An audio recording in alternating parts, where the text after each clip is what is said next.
I don't know who you'll be after this, but you will not be the same. In January '98, we won our 3 stars with 5 red knives and forks. I'd realized my dream all those years later. And that dream I had when I was 17 years old. I was now 37 years old, so for 20 years, I'd worked to realize my dream. Things don't happen overnight. You have to make the emotional and the personal investment to make your dreams come true. Has acting turned out to be all that you wanted it to be? It's incredible. It's incredible. I never knew that I could do it as a career. I never knew. It was the first memory that I had. It's the first thing I can think of is saying, I want to be an actor, to my parents. It felt like an elite group of people, and it felt like I would never belong to them. So once I got the opportunity to, for example, get the movie This Boy's Life with Robert De Niro, I said, wow, now I'm able to I might be able to steer the course of my career. I might be able to have a career similar to these guys that I so admire. That I knew at 15 years old was the biggest gift in the world, and that's never left me. My father sent me to Harrogate, which was a spa town, and told me to find a job. The most daunting task in my life. And I went to Harrogate and I found a job at the Hotel St. George in Harrogate. And I started there on the 20th of March, 1978. It wasn't great food, but what they taught me was how to push, how to run, how to be consistent. Because consistency is born out of discipline. How never to be late, how to go to work when you're not feeling well, and let the chef send you home. I didn't have an easy experience. I didn't have come in as a top-rated recruit.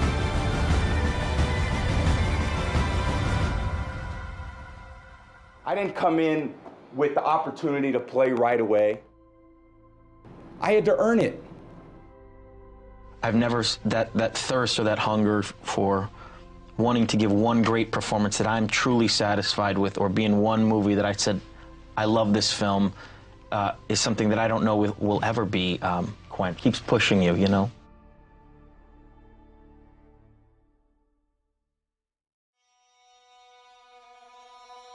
You can never perfect what we do. There is no way. I've never met anyone who goes, that's perfection. I mean, to an audience outside of your work, people can think that that's the only way they'd ever want to see that part played or that moment done, whatever. But as an actor, and this isn't mock humility, I think it just goes for all art forms, really. The whole point is perfection is unachievable. So it's that constant pursuit of the unobtainable, which is kind of magic, really, you know, and should keep us kind of motivated to try better.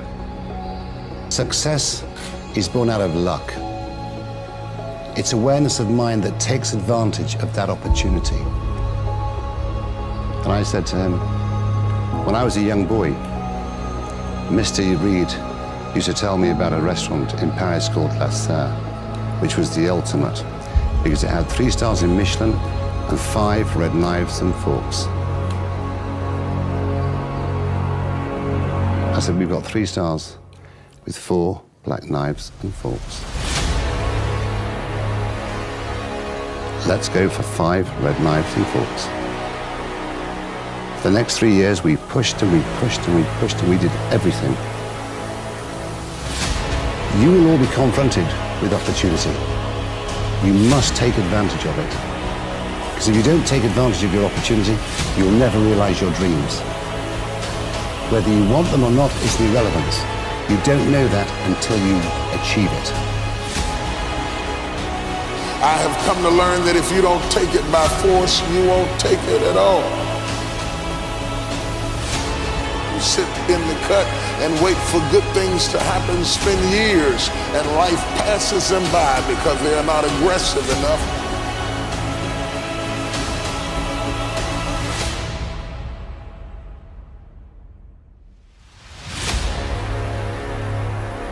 I'm not talking about physical fighting, but I'm talking about that aggressive nature that causes you to not allow the enemy to take over your stuff.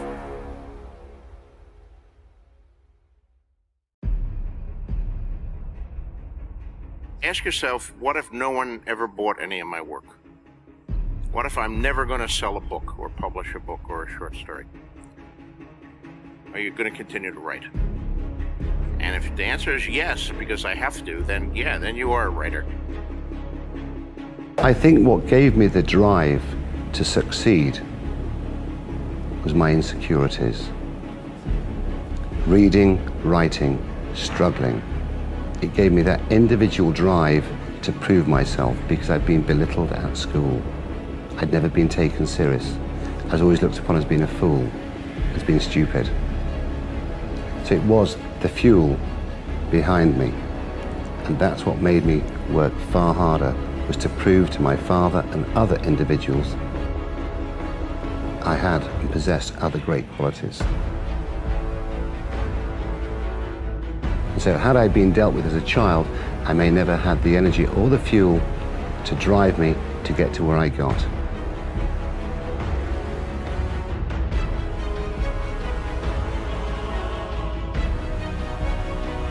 So you consider yourself lucky? Very lucky, yeah. But you have that talent to meet the luck, right? Somebody hands you the ball, and you run, you know. I mean, and if you get hit, or maybe you make it through.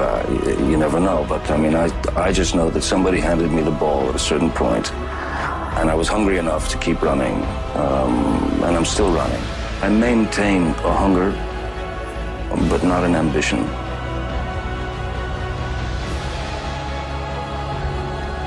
All of you will discover you can do things you never thought you could do. You can advance farther than you ever thought you could advance.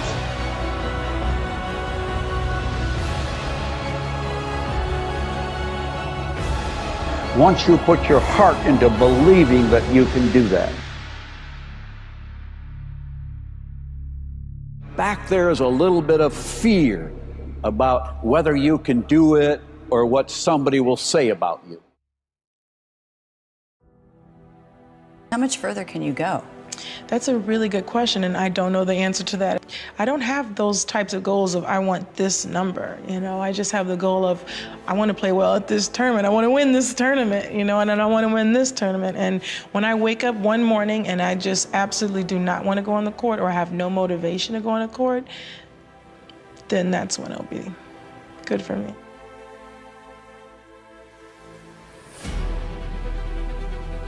You are a part of something that transcends all the details of your business. You prove it every day that it works.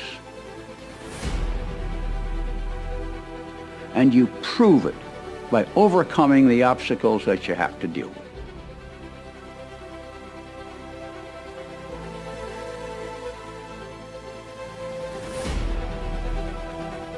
There are all sorts of people who want to break your faith. Sometimes they're in your own family. And sometimes they're just so-called good friends who think you're crazy for doing what you're doing.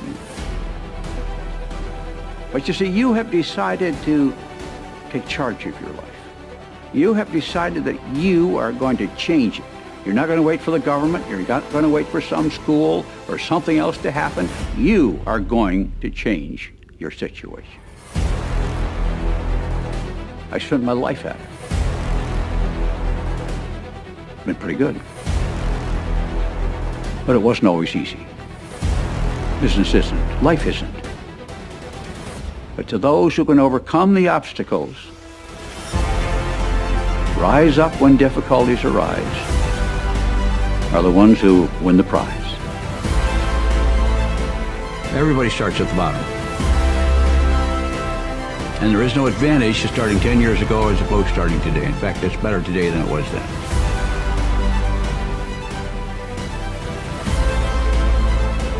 So stick with it. Find our way through it. Just find out an answer.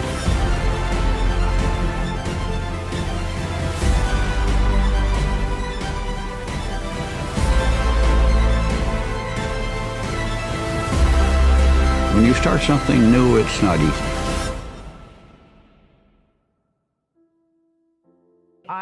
I've never made it. I've never finished my painting until the day that my eyes close and I don't wake up. I feel like I'm still putting towards my masterpiece, and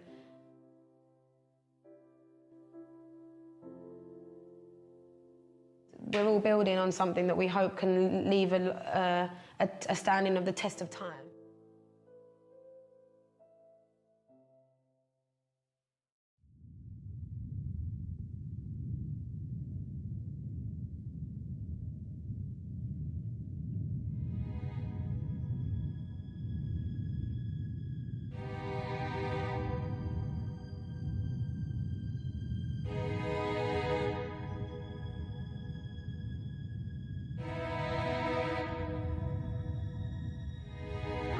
Darkness is your ally. You merely adopted the dark. I was born in it, molded by it.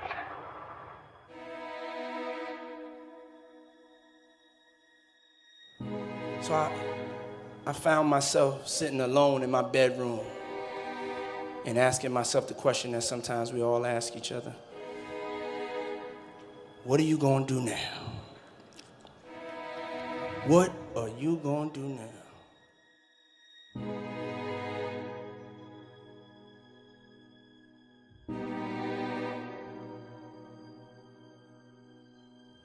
So I had two choices. Either I was gonna sit in that failure and give up, or I was gonna make a decision to step out of the darkness.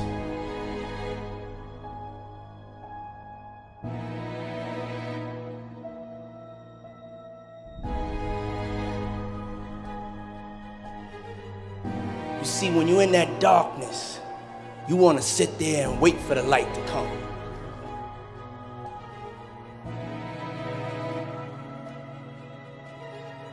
When you're in that darkness, it feels uncomfortable, but you can't wait and sit in that darkness.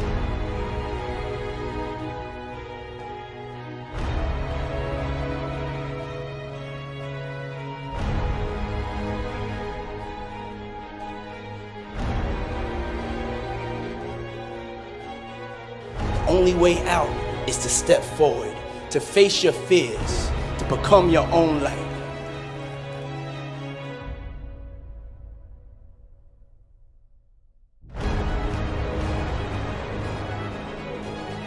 I had to make a decision.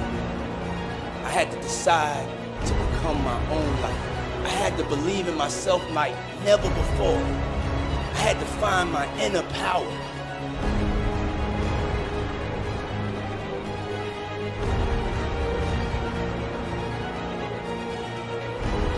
Now, I'm not gonna lie to you. There's gonna be a lot of times y'all about to fail. I'm still failing every day. We are all a work in progress.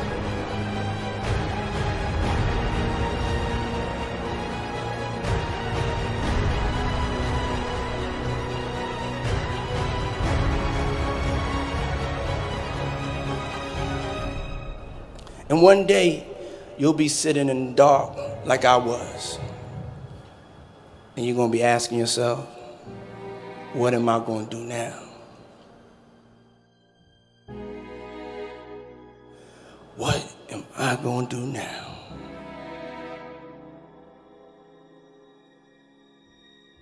But in that moment, I want you to remember the power of you.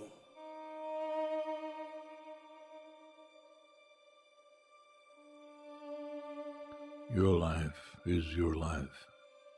Don't let it be clubbed into dank submission. Beyond the watch, there are ways out. There is a light somewhere. It may not be much light, but it beats the darkness. Beyond the watch, the gods will offer you chances. Know them. Take them. He can't beat death, but he can beat death in life, sometimes. And the more often you learn to do it, the more light there will be.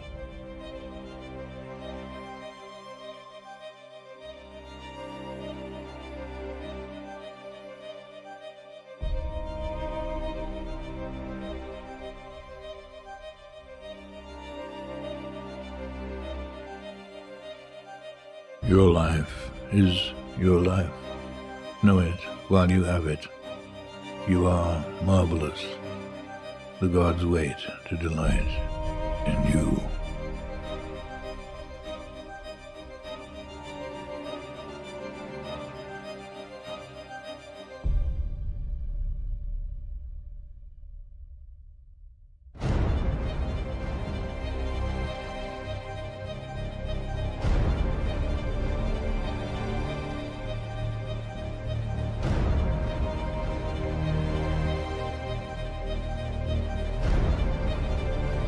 I didn't come from such a great home, but one day I started running and that seemed to make sense, so then I just kept running.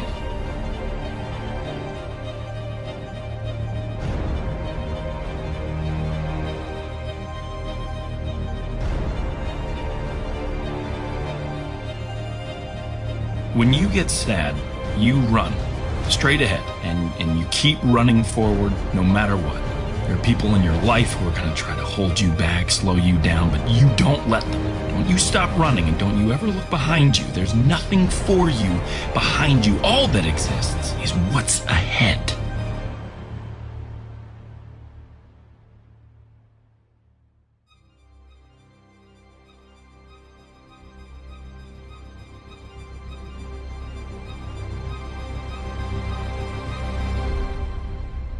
You've spent your career working to get here.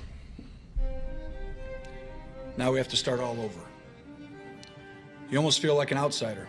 The coaches are sympathetic, but they still have to coach, and you're not there. It's a dark place. Probably the darkest it's ever been. You're sad and down and out, and you ask yourself, why did this have to happen?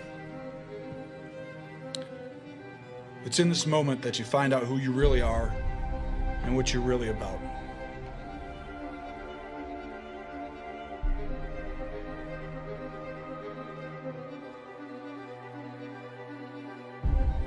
You aren't handed anything.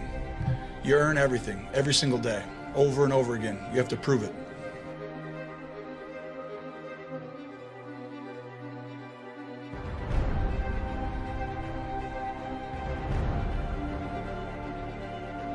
I feel like we all have two battles, or two enemies going on. One with the man across from you. The second is with the man inside of you. I think once you control the one inside of you, the one across from you really doesn't matter.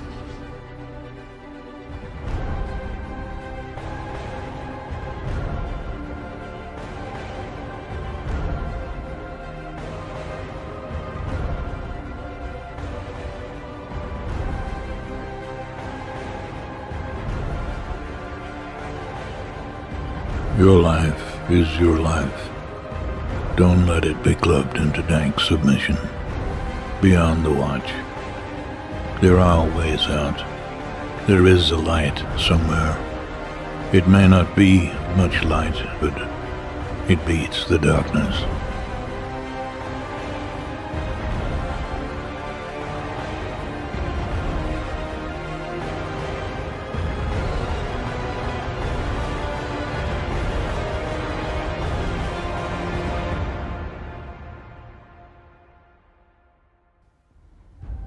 Do not go gentle into that good night. Old age should burn and rave at close of day. Rage, rage against the dying of the light. Though wise men at their end know dark is right, because their words had forked no lightning, they do not go gentle into that good night. Good men, the last wave by, crying how bright their frail deeds might have danced in a green bay. Rage, rage against the dying of the light.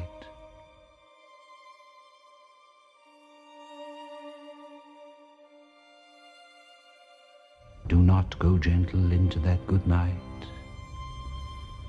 Grave men near death who see with blinding sight. Rage, rage against the dying of the light.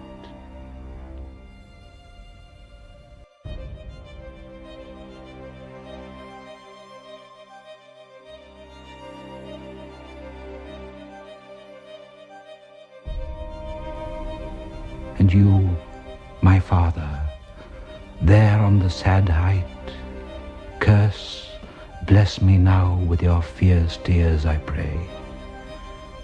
Do not go gentle into that good night. Rage, rage against the dying of the light.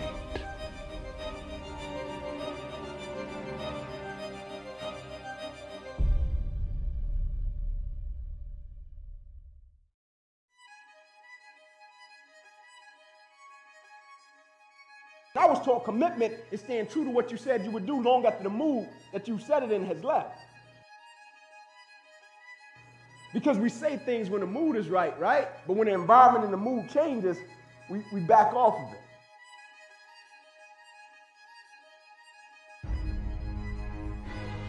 Get yourself together. Transcend your suffering. See if you can be some kind of hero. Make the suffering in the world less. Well, that's the way forward.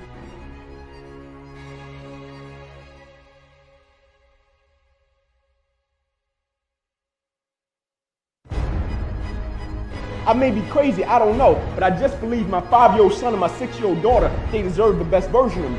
I may be crazy, I don't know, but I just believe my wife that I've been with ever since we were in the 5th grade, she deserves the best version of me. I may be crazy, I don't know, but my 3 little sisters, I just believe they deserve the best version of their big brother. I may be crazy, I don't know, but the people I'm of service to on the face of this planet, they deserve the best version of me, and I'm not going to give them any less. Are you dead? And obviously you didn't fucking die when the dog slapped you. So including last night, that's 3 fucking damage incidents that didn't kill you. Pain or damage don't end the world, or despair, or fucking beatings. The world ends when you're dead. Until then, you got more punishment in store. Stand it like a man, and give some back.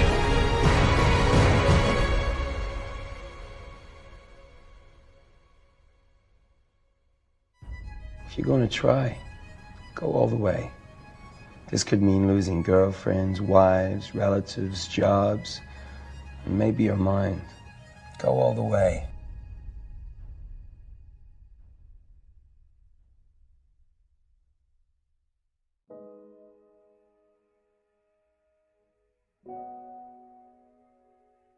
Pick up your damn suffering and bear it. And try to be a good person so you don't make it worse. Well, that's a truth. You know, I read a lot about the terrible things that people have done to each other. You just cannot even imagine it. It's so awful. So you don't want to be someone like that. Now, do you have a reason to be? Yes. You have lots of reasons to be. God, there's reasons to be resentful about your existence. Everyone you know is going to die. You know, you too. And there's going to be a fair bit of pain along the way, and lots of it's going to be unfair. It's like, yeah, no wonder you're resentful. It's like, act it out and see what happens. You make everything you're complaining about infinitely worse.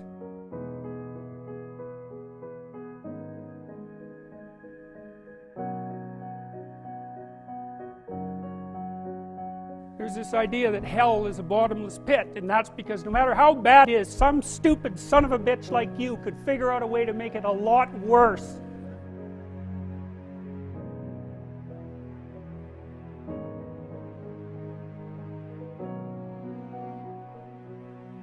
Life is suffering, yes. Well, who wants to admit that? Well, just think about it. Well, so what do you do in the face of that suffering? Try to reduce it. Start with yourself. What good are you? Get yourself together for Christ's sake, so that when your father dies, you're not whining away in a corner, and you can help plan the funeral, and you can stand up solidly so that people can rely on you. That's better. Don't be a damn victim. Of course you're a victim. Jesus, obviously. Put yourself together. And then maybe if you put yourself together, you know how to do that. You know what's wrong with you, if you'll admit it. You know there's a few things you could like polish up a little bit, that you might even be able to manage in your insufficient present condition. And so you might shine yourself up a little bit, and then your eyes will be a little more open, then you can shine yourself up a little bit more, and then maybe you could bring your family together instead of having them be the hateful, spiteful, neurotic, infighting batch that you're like doomed to spend Christmas with. So then you fix yourself up a little bit, kind of humbly, because, you know, God, you're a fixer-upper if there ever was one. And then you got to figure out, well, can you figure out how to make peace with your idiot brother? And probably not, because he's just as dumb as you, so how the hell are you going to manage that?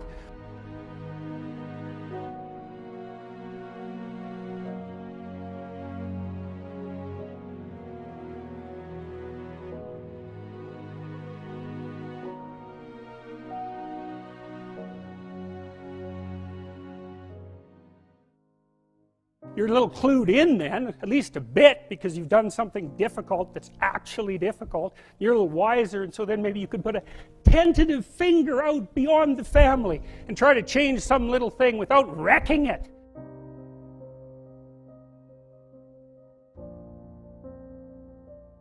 Things are complicated, and to fix things is really hard.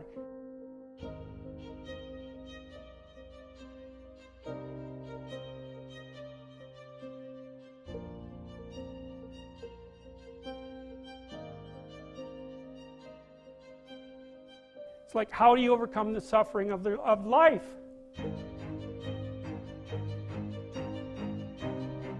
How do you overcome the suffering of life? Is be a better person. That's how you do it. Well, that's hard. It takes responsibility.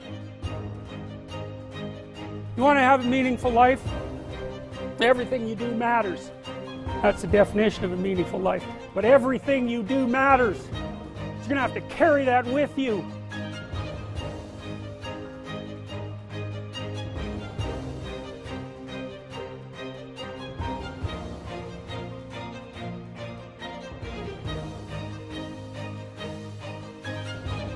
You're stuck in meaninglessness, but you don't have any responsibility. Which one do you want? Ask yourself, which one are you pursuing?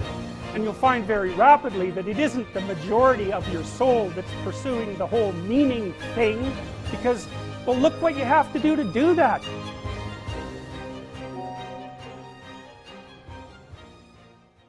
You have to put yourself together in the face of that. Well, that's hard. Christ, it's amazing people can even do it. I'm stunned every day when I go outside, and it isn't a riot. I knew this guy. He'd been in a motorcycle accident, and it really ruined him. And he was like a linesman, you know, working on the power. And he was working with someone who had Parkinson's disease, and they had complementary inadequacies. And so two of them could do the job of one person, and so they're out there fixing power lines in the freezing cold, despite the fact that one was 3/4 wrecked with a motorcycle accident and the other one had Parkinson's. It's like, that's how our civilization works. It's like, there's all these ruined people out there, they've got problems like you can't believe. Off they go to work and do things they don't even like. It's a miracle. It's a miracle. And we're so ungrateful.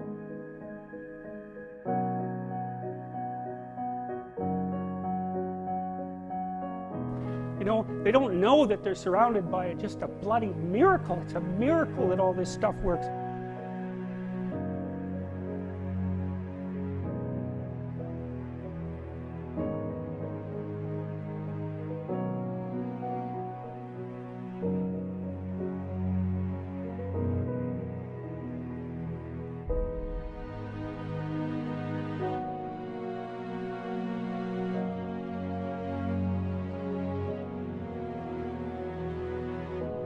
It's an old idea. It's far older than Christianity.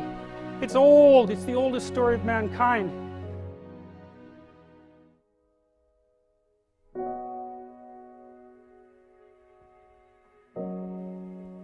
Get yourself together. Transcend your suffering. See if you can be some kind of hero. Make the suffering in the world less. Well, that's the way forward, as far as I can tell, if there is any way forward.